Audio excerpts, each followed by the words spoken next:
প্রত্যেকটা কাজের একটা নিয়ম শৃঙ্খলা আছে, কিন্তু বক্তাদের বর্তমানে বক্তাগিরি করার কোনো সিস্টেম নাই এবং বক্তাগিরি করার জন্য নির্ধারিত কোনো নিয়ম নীতি নাই।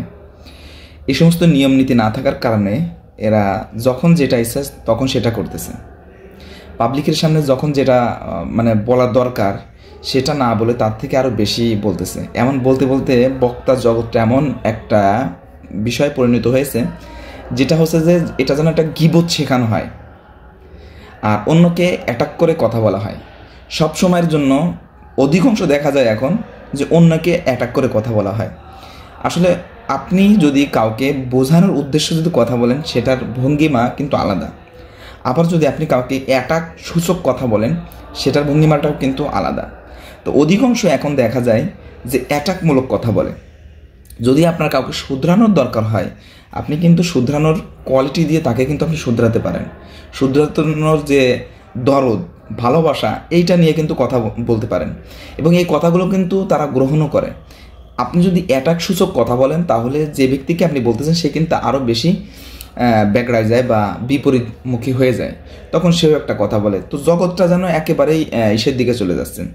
আলেম সমাজের ভিতরে কিছু মানুষ তো আছেই যে স্টেজে উঠলেই অমুক দলের এই সমস্যা, অমুক দলের সেই সমস্যা, তমুক দলের সেই সমস্যা, কিন্তু ভাই নিজের বিষয়টা কিন্তু একটাবারের জন্য কিন্তু সে দেখতেছে না। প্রত্যেকটা মানুষের ভিতরে কিন্তু কমিখামি আছে, প্রত্যেকটা সংগঠনের ভিতরে কিন্তু কমিখামি আছে।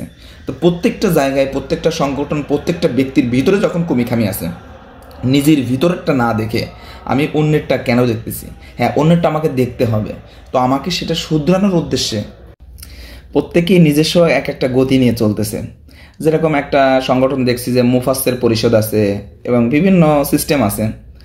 তো এরকম যদি একটা সিস্টেমের ভিতরে বাংলাদেশে যত বক্তা আছে তাদেরকে একটা সিস্টেমের ভিতরে নিয়ে আসা হয় যে বক্তা বক্তব্য দিতে গেলে এতটুকু শিক্ষিত হওয়া লাগবে, অন্তত দাওয়াতি কাজ যে কেউ করতে পারে, বাকি মাঠে ময়দানে হাজার মানুষের সামনে কথা বলতে গেলে একটা সিস্টেমের ভিতরে এসে তারপরে কথা বলতে হবে।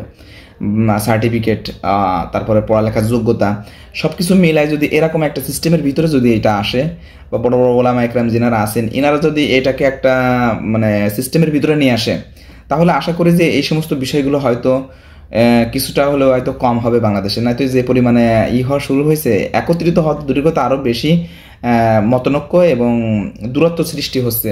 একজন আলেমের ভিতরে একজন আলেমের দূরত্ব সৃষ্টি হচ্ছে। দ্বিতীয় বিষয় হচ্ছে যে পাবলিক আলেমদেরকে ঘৃণা করা শুরু করতেছে এখন। যে পাবলিক আলেমদেরকে বেশি ভালোবাসার দরকার ছিল, এই যে একটা মতনৈক্যের ভিতরে জুড়ে পাবলিক এখন একটা গোছামিল একটা অবস্থার ভিতরে চলে গেছে।